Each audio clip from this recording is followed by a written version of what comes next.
So welcome. Hello. Hello. Obviously, no one knows you, huh? No audience interaction there. Help yourself to some water. So, Andrus, fill me in. What do you prefer if you had to choose? Startup world or the stand-up world? I don't have to prefer, right? So why choose when you don't need to choose? I'm very happy being spending most of my day as a startup entrepreneur or fuckpreneur, and then also spending some of my time doing stand-up comedy. I'm curious where you fit and where you see yourself fit in the Estonian startup ecosystem. You know, you and your business, where do you see yourself placed?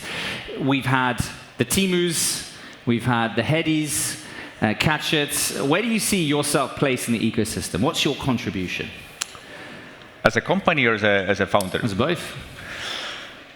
So I think maybe I should, so as a company and as a founder, so we have a very wide ecosystem. So we have people and companies, the people like Markus Villig and David Hinrikus building Bolts and Wises.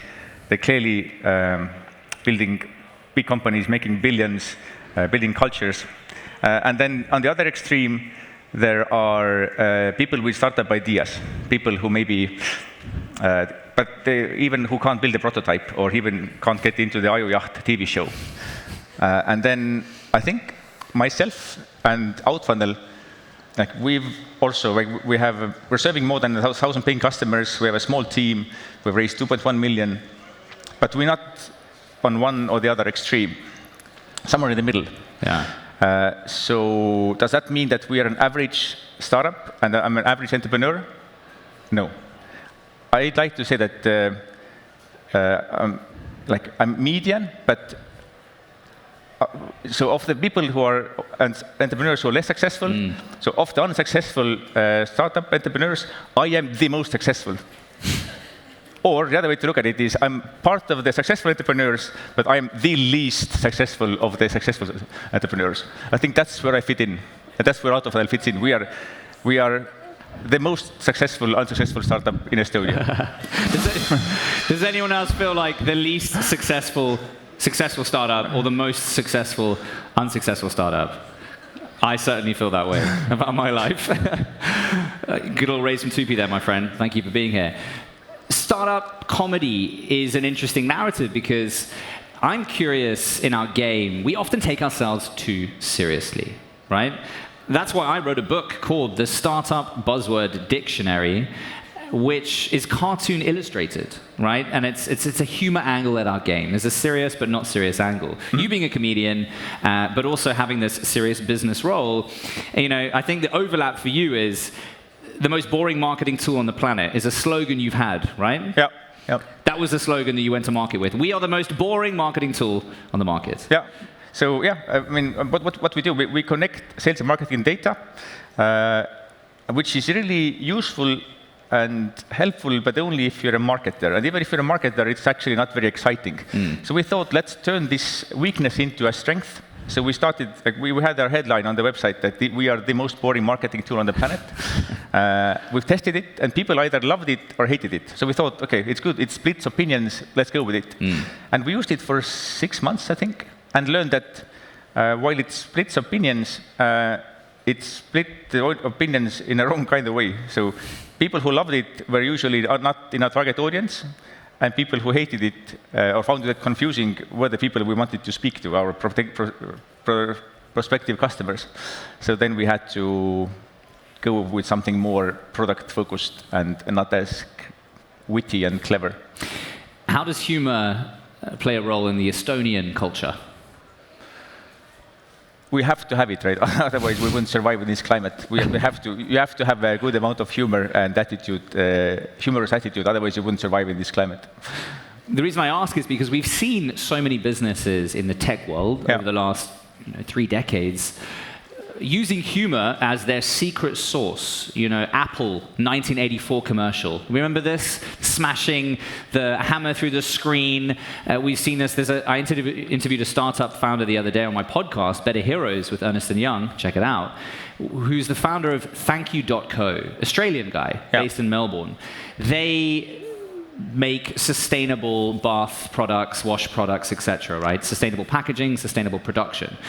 They wanted a partnership with Johnson & Johnson and the big sort of manufacturers of the kind of hair products and things we use today. So what they did is, they knew these organization would never partner with them.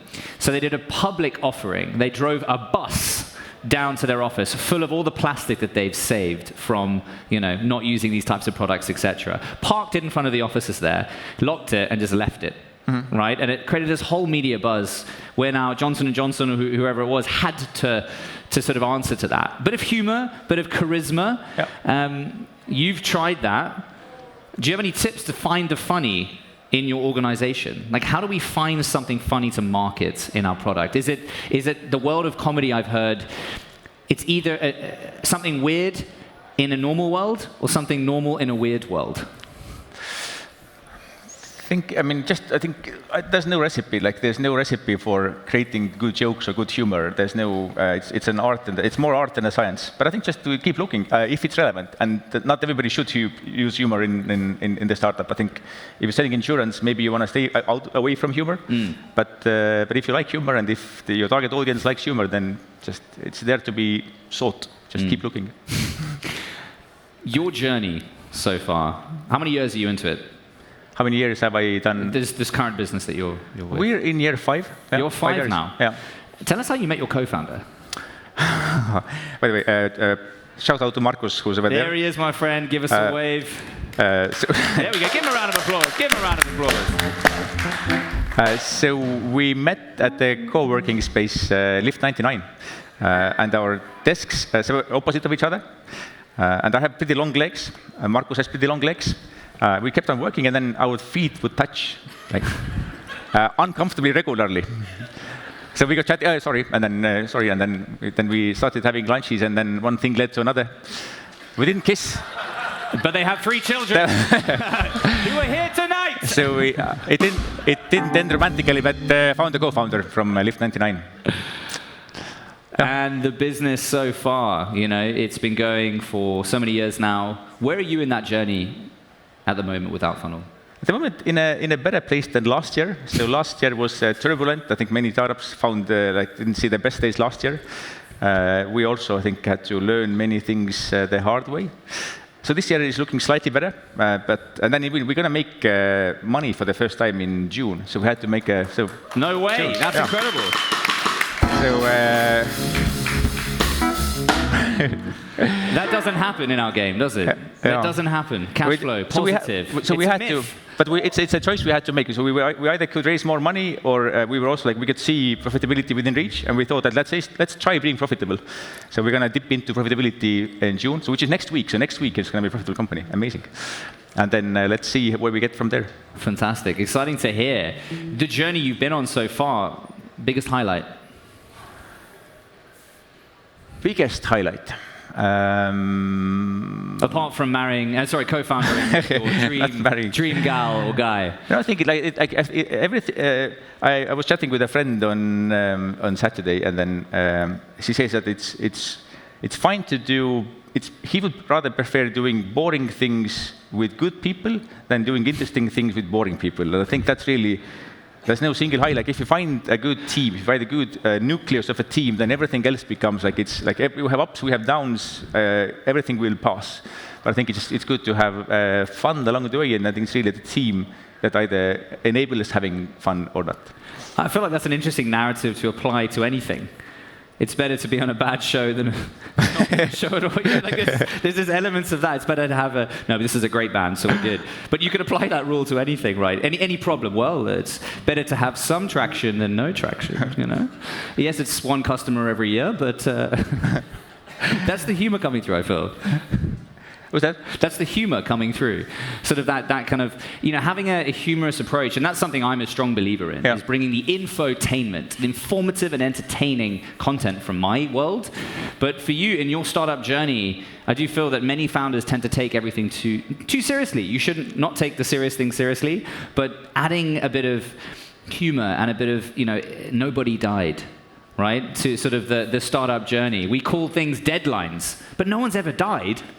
But it's called a deadline, right? Don't break the deadline. No one's ever going to die, right? What's next for you, and how can we support you on your journey with Outfunnel? Please buy our products and services. QR code there? Yeah. 20% off for the show? 15% off. 15. We gotta get the price up. 17.5.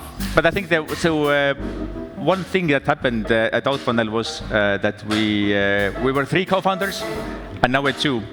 So we're missing a technical co-founder.